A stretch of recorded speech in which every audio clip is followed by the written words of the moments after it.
కనుక ప్రభువునందు ప్రేర మనము దేవుని ఎదుట సాగిలపడాలి.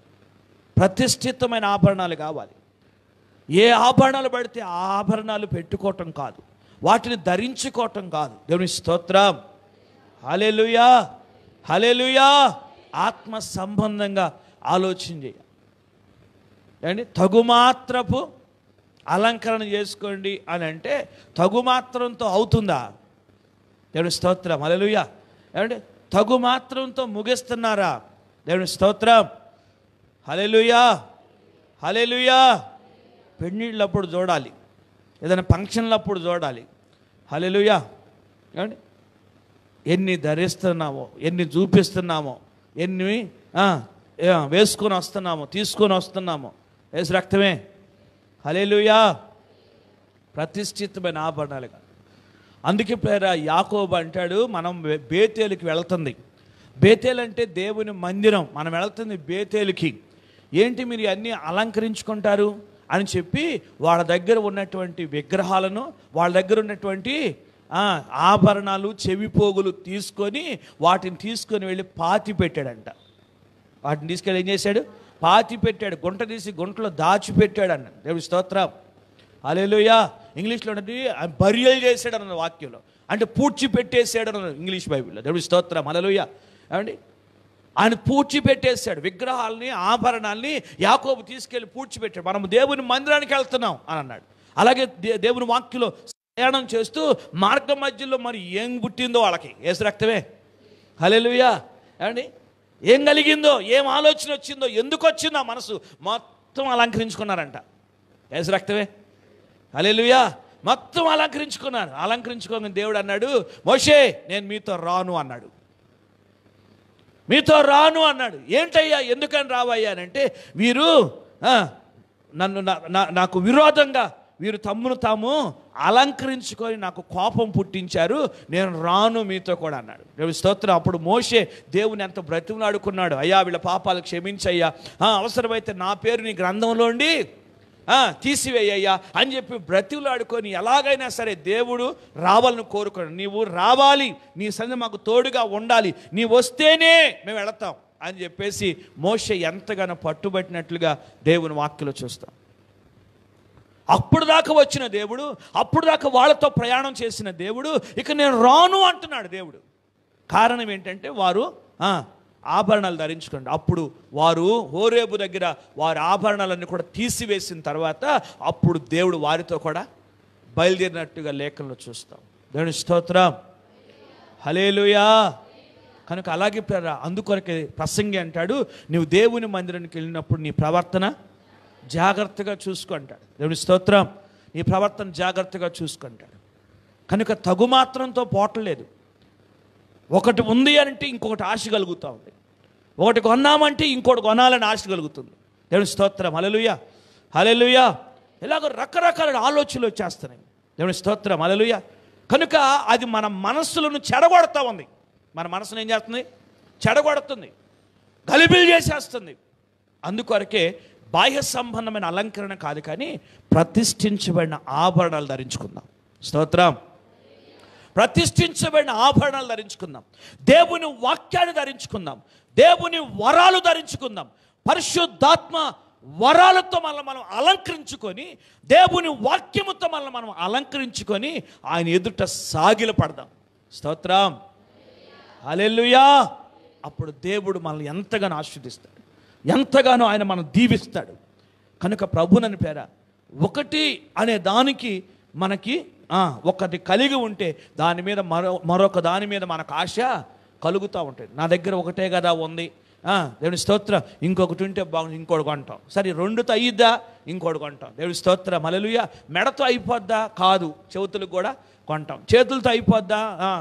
చెవులకి, ముక్కుకి, అన్నిటికీ కొంటాం. ఆశ కలుగుతూ ఉంటుంది. అది ఆశ కలుగుతాం. మన స్థితిని, మన ఆలోచనని వాటి మీద మనస్సు కాదు, కానీ ఇప్పుడు ఎక్కడ పెట్టాలి? ఎక్కడ పెట్టాలి? ప్రతిష్ఠించబడిన ఆభరణాల మీద మనసు పెట్టాలి.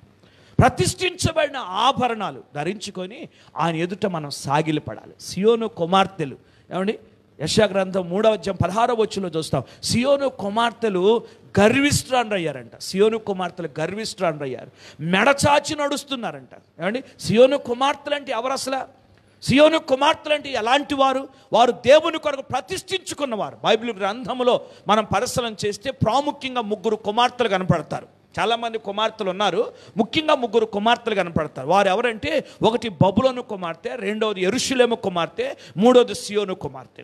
బబులోను కుమార్తెలు అంటే దేవుని ఎరగనవారు, రక్షణ పొందనవారు, లోకస్తులకు సూచన. రెండవది యెరూషలేము కుమార్తె. యెరూషలేము కుమార్తెలు అంటే రక్షణ పొందిన వారే, కానీ నామకార్థ క్రైస్తవులు. ఇటు లోకం కావాలి, అటు దేవుడు కావాలి. ఏమండి, ఇటు దేవుని బలలో చేయి వేస్తారు, అటు దయ్య బలలో కూడా చేయి వేస్తారు. 2 విధాలుగా 2 మనస్తత్వాల మధ్య తడబడతా ఉంటారు. వీరు కంచరగాడిద వంటి స్వభావం కలిగిన వారు. అంటే కంచరగాడిద వంటి స్వభావం. దీనికి మరొక పేరు సార్ల గుర్రం అని పేరు. అంటే ఎందుకు 2 పేర్లు వచ్చేదానికనంటే, ముఖమేమో గుర్రంలాగా ఉంటుంది, మొండిమేమో గాడిదలాగా ఉంటుంది. అందుకని దాన్ని సార్ల గుర్రం అంటారు, కంచర గాడిదని కూడా అంటారు. ఇలాగ 2 స్వభావాలు ఉన్నాయి, 2 స్వారూప్యాలు ఉన్నాయి. ఇది నామకార్థ క్రైస్తత్వం. ఇది యెరూషలేము కుమార్తెల యొక్క స్వభావం. ఇది రక్షణ పొందినట్టు పొందుతారు, కానీ నామకార్థంగా జీవిస్తారు, నామకార్థంగా జీవిస్తారు. ఇలాంటి పరిస్థితులు ఉన్నాయి. తర్వాత 3వది సియోను కుమార్తె. సియోను కుమార్తె అంటే పేరా, చావైన బ్రతుకైన, కరువైన ఖడ్గమైన, హింసలైన, ఉపద్రవాలైన, వస్త్రహీనత అయిన, నిందలైన, ఎన్ని శ్రమలు శోధనలు వచ్చినా దేవుని విడిచిపెట్టకుండా నా ప్రభు కొరకు నేను బ్రతుకుతానని దేవుని కొరకు సంపూర్ణంగా సమర్పించుకున్న వారు సియోను కుమార్తెలు. హల్లెలూయా. అలాంటి సియోను కుమార్తెలే ఇప్పుడు ఏమైపోయారంట? గర్విష్ఠురాండ్రు అయిపోయారంట. ఎందుకు వచ్చింది గర్వం అసలు? సియోను కుమార్తెలు గర్విష్ఠురాండ్రు అయిపోయే కారణం ఏంటంటే, ఒక్కటేగా అని వేసుకున్నారు మెళ్ళలో. ఏండి, ఏమని? ఒక్కటేలే, తగు మాత్రపు అలంకరణ ఉండాలన్నాడు కదా, ఒక్కటేలే అని వేసుకున్నారు. వేసుకున్న కాడ నుంచి మెడచాచి నడుస్తున్నారు. ఏసు రక్తమే. హల్లెలూయా. ఏమండి, వేసుకున్న దగ్గర నుండి ఏం చేస్తున్నారు? మెడచాచి నడుస్తున్నారు. మెడచాచి నడుస్తున్నారు. నా మెడలోది చూడాలి, అందరికి కనపడాలి, మెడచాచి నడుస్తున్నారు. తర్వాత వారచూపులు చూస్తున్నారంట. ఏం చేస్తున్నారండి? లేదని వారు వారచూపులు కూడా చూస్తున్నారంట. సరే, చూస్తే చూశారు, ఏమండి, కులుకుతున్నారంట. కులుకు కూడా వచ్చేసింది సియోను కుమార్తెలకి. ఏమండి, దేవుని భక్తులకు, దేవుని బిడ్డలకు కులుకు వచ్చేసింది. కులుకుతూ నడుస్తున్నారంట. సరే, కులికారు. ఇప్పుడు ఏం చేస్తున్నారు? కాళ్ళ గజ్జలు మోగేస్తున్నారు. గల్లు గల్లుమని మెడతో వదిలిపెట్టరా. ఏమండి, కాళ్ళ దగ్గర కూడా పెట్టారు. ఏసు రక్తమే. అయ్యా గల్లు గల్లుమని మోగిస్తూ ఉన్నారు. వాటిని కులుకుతూ నడుస్తూ కాళ్ళ గజ్జలు మోగిస్తూ వాళ్ళు చేస్తుంటే, ఆ తర్వాత మాటలు చదివితే పేరా, వారికి ఏమేమి ఇచ్చాడో దేవుడు, వారిని ఏం చేశాడో దేవుని స్తోత్రం. ఇక ఆ అధ్యాయం అంతట్లో మనం చూస్తాం. ఎంతో భయంకరమైన పరిస్థితి ఏర్పడిన వాళ్ళకి దేవుడు వారిని ఎలా శిక్షించాడో మనం చూస్తాం. కనుక ప్రభునని పేరా సియోను కుమార్తెల వాళ్ళు ఒక్కటేగా అని వేసుకున్నారు, తగు మాత్రమేగా అని వేసుకున్నారు. వేసుకున్న వారు ఊరుకుంటున్నారా? మెడచాచి నడుస్తున్నారు. గర్వం వచ్చేస్తుంది. ఈ అలంకరణ వల్ల, బాహ్య సంబంధమైన అలంకరణ వల్ల ఏమొస్తుంది? గర్వం వస్తుంది. దేవుని వాక్యం చెప్తుంది, నాశనానికి ముందు గర్వం నడుచును, పడిపోవుటకు ముందు అహంకారమైన మనసు నడుచుని చెప్తుంది వాక్యం.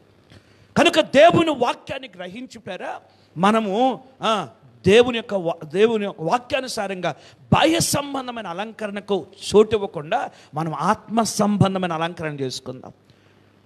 ప్రతిష్ఠితమైనటువంటి ఆభరణాలు ధరించుకుందాం.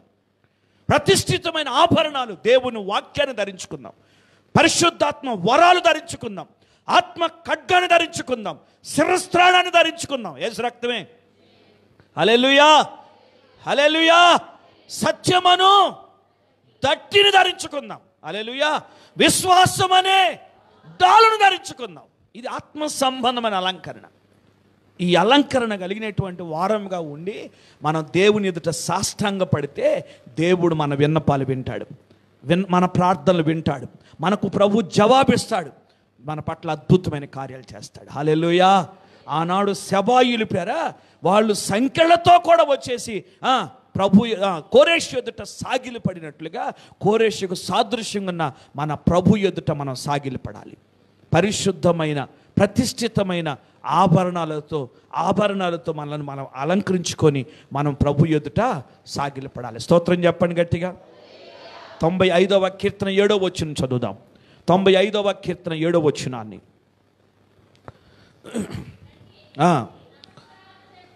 రండి నమస్కారం చేసి సాగిల పడుదాము అంటాడు. 99వ కీర్తన 5వ వచనం చదువుదాం. ఎదుట సాగిల పడుడి అంటాడు. స్తోత్రం. సాగిల పడాలి. మత్తయి సువార్త 2వ అధ్యాయం 11వ వచనం. మత్తయి సువార్త 2వ అధ్యాయం 11వ వచనం. వారు ఆయన నక్షత్రమును చూసి అత్యానంద భరితులై ఎక్కడికి వచ్చి ఇంటిలోనికి వచ్చి తల్లి అయిన మరియను ఆ శిశువును చూచి సాగిలపడి ఆయనను పూజించారు. దేవుని స్తోత్రం. హల్లెలూయా, హల్లెలూయా. ప్రభువైన యేసుక్రీస్తు ఎదుట సాగిలపడ్డారు తూర్పు దేశపు జ్ఞానులు. దేవుని స్తోత్రం చెప్పండి. హల్లెలూయా. కనుక ప్రభునని పేర ఈ తూర్పు దేశపు జ్ఞానులు వచ్చి ప్రభు ఎదుట సాగిలపడ్డారు. కనుక మన ప్రభు ఎదుట మనం సాగిలపడాలి, విధేయత చూపాలి, లోబడాలి, సాగిలపడి సాష్టాంగపడి మన ప్రభుకి మనం నమస్కారం చేసి మనం ప్రార్థించినప్పుడు దేవుడు మన ప్రార్థన ఆలకించి మనకు దేవుడు విడుదలిస్తాడు, మనకు జవాబిస్తాడు, మన పట్ల అద్భుతమైన కార్యాలు దేవుడు జరిగిస్తాడు. స్తోత్రం చెప్పండి గట్టిగా. హల్లెలూయా. ఇప్పుడు సాగిలపడ్డారంట. సాగిలపడి ఏం చేస్తున్నా తెలుసా? 4వది విన్నపము చేస్తారంట. దేవుడి స్తోత్రం. హల్లెలూయా. ఏం చేస్తున్నారండి? విన్నపం. ఏమని విన్నపం చేశారు? ఏమని విన్నపం చేశారు? ఆయన తప్ప ఏ దేవుడు లేడు అని చెప్పుచు విన్నపం చేశారు. సాగిలి పడిరి అన్న దగ్గర నుంచి చదవండి ఒకసారి. వారు నీ వెంట వచ్చేదరు, సంకెళ్ళు కట్టుకొని వచ్చి నీ ఎదుట సాగిలపడి నిశ్చయముగా నీ మధ్య దేవుడు ఉన్నాడు, మరి ఏ దేవుడును లేడు, ఆయన తప్ప ఏ దేవుడును లేడు అని చెప్పుచు నీకు విన్నపము చేసేదారు. దేవుని స్తోత్రం. హల్లెలూయా, హల్లెలూయా. ఏ దేవుడు కూడా లేడు, నిజముగా నీ మధ్య దేవుడు ఉన్నాడు అని కోరేషుతో చెప్తున్నారు. కోరేషు మధ్య దేవుడు ఉన్నాడు. దేవుడి స్తోత్రం. హల్లెలూయా. సబాయిలు గుర్తించారు, సబాయిలు గ్రహించారు. నిజముగా ఇది దేవుని శక్తే, నిజముగా ఇది దేవుని ప్రభావమే, నిజముగా ఇతని పక్షమున దేవుడు ఉన్నాడు. ఇదిగో ఇతని పక్షముగా ఉన్న దేవుడు తప్ప మరి ఏ దేవుడు కూడా లేడు అని సబాయిలు గ్రహించి ఇప్పుడు వారు చెప్తున్నారు, విన్నపం చేస్తున్నారు. దేవుని స్తోత్రం. హల్లెలూయా. అయ్యా నీ దేవుడు గొప్పవాడయ్యా, నీ మధ్య ఉన్న దేవుడు గొప్పవాడయ్యా, నీ దేవుడు తప్ప మరి ఎవరు కూడా లేరు అని చెప్పి వారు రావటం మాత్రమే కాదు, అతని వారు అవటం మాత్రమే కాదు, సాగిల పడటం మాత్రమే కాదు, సాగిల పడి విన్నపం చేస్తున్నారు. దేవుని స్తోత్రం. హల్లెలూయా. అట్లా సాగిలిపడి అట్లా లేచి వెళ్ళిపోయిన వారు కాదు, వారు సాగిలిపడి విన్నపం చేస్తున్నారు. విన్నవించుకోవాలి, విన్నపాలు చేసుకోవాలి. హల్లెలూయా. విన్నపాలు ఏంటో మన ప్రభు ఎదుట సాగిలిపడి మనం చెప్పుకోవాలి. దేవుని స్తోత్రం చెప్పండి. 6వ కీర్తన 9వ వచనం చదవండి ఒకసారి. 6వ కీర్తన 9వ వచన భాగాన్ని. యెహోవా నా విన్నపములు ఆలకించి ఉన్నాడు, యెహోవా నా ప్రార్థన అంగీకరించి ఉన్నాడు. దేవుని స్తోత్రం. హల్లెలూయా. ప్రభుని ఇక్కడ కీర్తన అక్కడ అంటాడు, యెహోవా నా విన్నపములు ఆలకించి ఉన్నాడు. విన్నపం చేసుకుంటే ఆయన నీ విన్నపాన్ని ఆలకిస్తాడు. 116వ కీర్తన 1వ వచనంలో దావీదు అంటాడు, చదవండి. 116వ కీర్తన 1వ వచనం. యెహోవా నా మొరను నా విన్నపములను ఆలకించి ఉన్నాడు. దేవుని స్తోత్రం. హల్లెలూయా. నా విన్నపాలు ఆలకించాడు, నా మొరను ఆలకించాడు. నేను ఏమి విన్నవించుకున్నానో, ఏమి చెప్పుకున్నానో నా దేవుడు నా విన్నపాలన్నీ కూడా ఆలకించాడు అని చెప్తాడు. దేవుని స్తోత్రం చెప్పండి.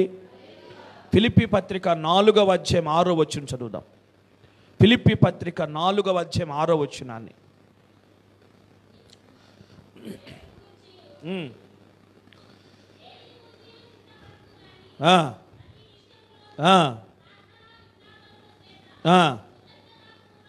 కృతజ్ఞత పూర్వకముగా మీ విన్నపములు దేవునికి తెలియజేయండి. దేవుని స్తోత్రం. హల్లెలూయా. ఏ విషయంలో మీరు చింతపడద్దు, దేన్ని బట్టి మీరు కృంగిపోవద్దు. మీరు దేవుని ఎదుట సాగిలపడి మీరు హృదయపూర్వకముగా కృతజ్ఞతాపూర్వకముగా మీ విన్నపాలు దేవునికి చెప్పండి. మీ విన్నపాలు దేవునికి చెప్పండి. అపోస్తలుడైన పౌలు ఫిలిప్పీ సంఘానికి చెప్తున్నాడు, చింతపడొద్దు, కృంగిపోవద్దు, బలహీనత చెందొద్దు. ఏ శ్రమలో ఉన్నా, ఏ కష్టంలో ఉన్నా, ఏ బాధలో ఉన్నా మీరు ఆయనకు మీ విన్నపాలు చెప్పండి. దేవుని స్తోత్రం. మన దేవుడు మన విన్నపాలు ఆలకించేవాడు, మన విజ్ఞాపన ఆలకించేవాడు, మనకు జవాబిచ్చేవాడు మన దేవుడు. కనుక ప్రభునని పేర ఇప్పుడు సాగిలపడ్డారు, మూడవది విన్నవించుకున్నారు, విన్నపాలు చెప్పుకున్నారు. దేవుని స్తోత్రం. కనుక సబాయిలు కోరేషు వద్దకు వచ్చినట్లుగా కోరేషుకు సాదృశ్యమైన మన ప్రభు అయిన యేసుక్రీస్తు వద్దకు మనం వచ్చాం. ముందు ఆయన వారం అవుదాం. దేవుని స్తోత్రం. హల్లెలూయా. ముందు ఆయన వారం అవుదాం. రెండవది ఆయన ఎదుట సాగిల పడదాం. ఎలాగండి? ప్రతిష్ఠితమైన ఆభరణాలు ధరించుకొని ఆయన ఎదుట సాగిల పడదాం. సాగిల పడిన మనం విన్నవించుకుందాం, మన విన్నపాలు చెప్పుకుందాం మన ప్రభుకి. మన విన్నపాలు మన ప్రభు ఆలకిస్తాడు. మన ప్రభు మన విన్నపాలు ఆలకించి మనల్ని ఆశీర్వదిస్తాడు. కీర్తనకారుడు చెప్పినట్లుగా, యెహోవా నా విన్నపములు, నా ప్రార్థన ఆలకించి ఉన్నాడు అని చెప్పినట్లుగా దావీదు ప్రార్థన ఆలకించిన దేవుడు, తన భక్తుల ప్రార్థన ఆలకించిన దేవుడు మన ప్రార్థన కూడా దేవుడు ఆలకిస్తాడు. మన విన్నపాలు కూడా దేవుడు ఆలకిస్తాడు. మనకు గొప్ప జవాబిస్తాడు దేవుడు. కనుక ప్రభునని పేర ప్రార్థన చేద్దాం, ప్రభుకు మొర్ర పెట్టుకుందాం. మన ప్రభు అయిన యేసుక్రీస్తు మన కొరకు ఈ లోకానికి వచ్చి మన పాపాలను బట్టి, మన దోషాలను బట్టి, మన అతిక్రమ క్రియలను బట్టి ఆయన పట్టబడ్డాడు, హింసించబడ్డాడు, దూషించబడ్డాడు, నిలువెల్ల నలిగిపోయాడు, రక్తమంతా దారపోసాడు. విలువైన రక్తాన్ని దారపోసి మన కొరకు ఆయన తన ప్రాణాన్ని అర్పించేశాడు.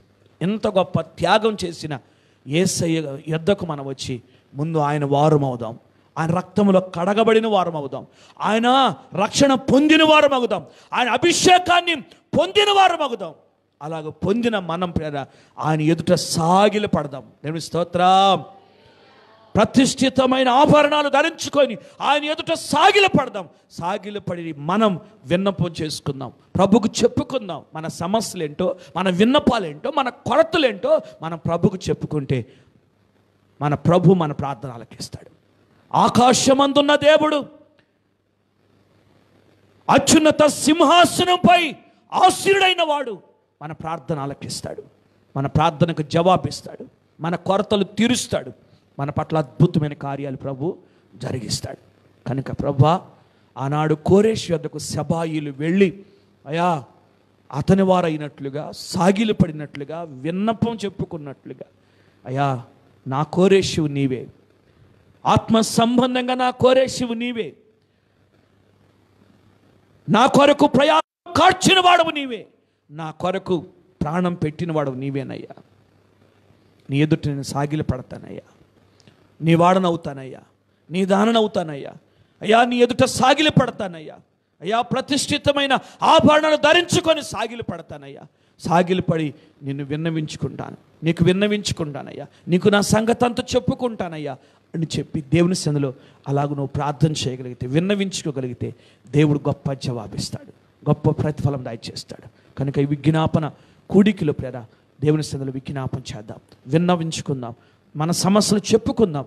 ప్రభుకి మనల్ని మనం ప్రతిష్ఠించుకొని దేవుని సన్నిధిలో స్తుతులు చెప్దాం. అందరూ తల్ల వంచండి, కళ్ళు మూసుకోనండి, ప్రార్థన చేసుకుందాం. అందరూ కూడా తల్ల వంచి కళ్ళు మూసుకొని 1 నిమిషం పాటు దేవుని సన్నిధిలో ప్రార్థన చేద్దాం. అందరూ కూడా ప్రార్థన చేయాలి, ప్రభు సన్నిధిలో ప్రార్థన చేయాలి, దేవునికి మొరపెడదాం. 1 నిమిషం పాటు దేవుని స్తుతిస్తూ ప్రార్థన చేద్దాం. ఎవరు మౌనంగా ఉండద్దు, ఎవరు అనాలోచనగా ఉండద్దు, దేవునికి స్తుతులు చెప్దాం. హల్లెలూయా, హల్లెలూయా చెప్పండి. వినబడాలి, మీ స్వరాలు వినబడాలి, మీ స్వరాలు వినబడాలి. ప్రభుని స్తుతిస్తూ ప్రార్థన చేద్దాం. కోరేషు యొద్దకు వచ్చాడు, కోరేషుని దేవుడు ఆశీర్వదించాడు, కోరేషుని దేవుడు దీవించాడు. ఐగుప్తీల కష్టార్జితం కోరేషుకు దొరికింది. ఇదిగో కూషీయుల యొక్క వర్తక లాభం కోరేషుకు దొరికింది. ఇదిగో కోరేషు యొద్దకు సెబాయిలు వచ్చారు. ఆ సెబాయిలు వచ్చి ప్రియరా వారు ఏం చేశారు చూసారా? అతని వారయ్యారు, సాగిలపడ్డారు, విన్నవించుకున్నారు. ప్రభు సన్నిధిలో ప్రార్థన చేద్దాం. సెబాయిలు వచ్చినట్లుగా, కోరేషు యొద్దకు సెబాయిలు వచ్చినట్లుగా మన ప్రభు యొద్దకు మనం రావాలి. మనం ప్రభు యొద్దకు వచ్చి ఆయన వారం అవ్వాలి, దేవుని వారం అవ్వాలి. హల్లెలూయా, హల్లెలూయా, హల్లెలూయా. ప్రభుని స్తుతిద్దాం, ఆయన ఎదుట సాగిల పడదాం. ప్రతిష్ఠితమైన ఆభరణాలతో ఆయన ఎదుట సాగిల పడదాం. ప్రతిష్ఠితమైన ఆభరణాలతో సాగిల పడదాం. విన్నవించుకుందాం, మన విజ్ఞాపనలు చెప్పుకుందాం, మన ప్రభుకి చెప్పుకొని మన ప్రభుని వేడుకుందాం. మన ప్రభు మన పట్ల గొప్ప కార్యాలు చేస్తాడు. ప్రభుని స్తుతిద్దామండి. అందరూ ఒకసారి చేతులు ఎత్తి ఆకాశ వైపు నుండి యెషయా ప్రవచన గ్రంథం 46వ అధ్యాయం 11వ వచనాన్ని మనం చదువుకుందాం. యెషయా ప్రవచన గ్రంథం 46వ అధ్యాయం 11వ వచనం. తూర్పు నుండి క్రూర పక్షిని రప్పించుచున్నాను, దూరదేశము నుండి నేను యోచించిన కార్యమును నెరవేర్చు వానిని పిలుచుచున్నాను. నేను చెప్పి ఉన్నాను, దానిని నెరవేర్చేదను, ఉద్దేశించి 14వ వచనములో ఉన్నటువంటి విషయాలు కొన్నిటిని మనం ధ్యానించాం. కోరేషు యొద్దకు ఐగుప్తీయుల యొక్క కష్టార్జితం, కూషు వర్తక లాభము అతనికి దొరికిందని,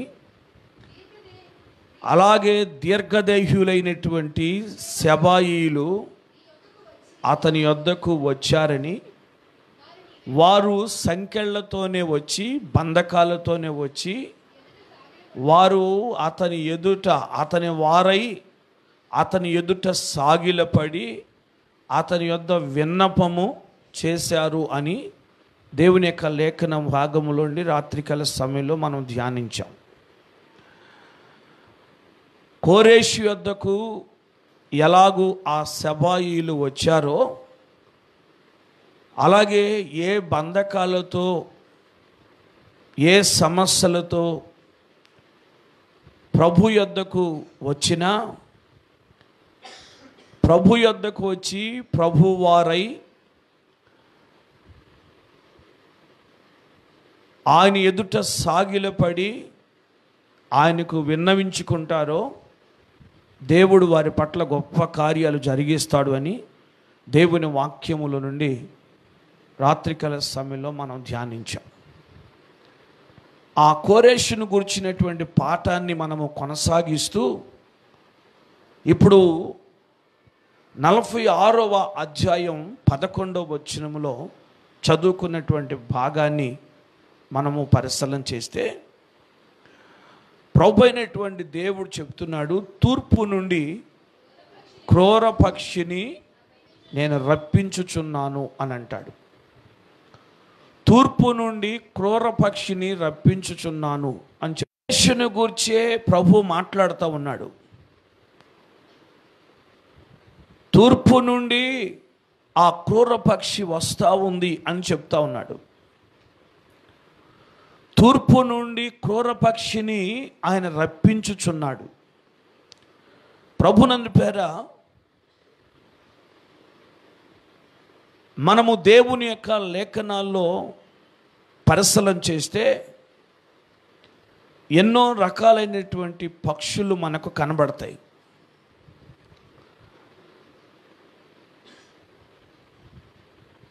ప్రభు అయినటువంటి దేవుడే పక్షి జాతిని ఆయన సృష్టించినట్లుగా దేవుని లేఖన భాగంలో మనం చూస్తాం. ఈ పక్షి జాతిని గూర్చి, పక్షి యొక్క విజ్ఞాన శాస్త్రాన్ని గూర్చి మనం పరిశీలన చేస్తే ఈ విజ్ఞాన శాస్త్రానికి ఒక పేరు పెట్టబడింది. ఆర్నిథాలజీ అనేటువంటి ఒక పేరు. పక్షి జాతికి సంబంధించిన శాస్త్రాన్ని ఆర్నిథాలజీ అని పిలుస్తారు. పక్షి జాతులు ఎన్నున్నాయి అని పరిశీలన చేస్తే సుమారు 10,000 కంటే ఎక్కువైనటువంటి పక్షి జాతులు ఉన్నాయి అని చరిత్ర చెప్తా ఉంది. ఈ పక్షి జాతుల గురించి పరిశీలన చేసినప్పుడు శాస్త్రజ్ఞులకు అర్థమైనటువంటి విషయం ఏంటంటే, పక్షి జాతి అనేది 150 నుండి 200 మిలియన్ సంవత్సరాలకు పూర్వము నుండే పక్షి జాతులు ఉన్నాయి అని చెప్పి వారు గ్రహించారు. ఎన్నో రకాలైనటువంటి పక్షులు మనం బైబిల్ గ్రంథంలో కూడా చూస్తాం. అయితే ప్రభునందు పేర ఇప్పుడు ప్రభు అయినటువంటి దేవుడు ఒక పక్షిని జ్ఞాపకం చేస్తూ ఉన్నాడు. అది ఏం పక్షి అనంటే అది క్రూర పక్షి అన్నాడు. అదే పక్షి అంట, క్రూర పక్షి అన్నాడు. ఈ క్రూర పక్షిని గురించి చాలామంది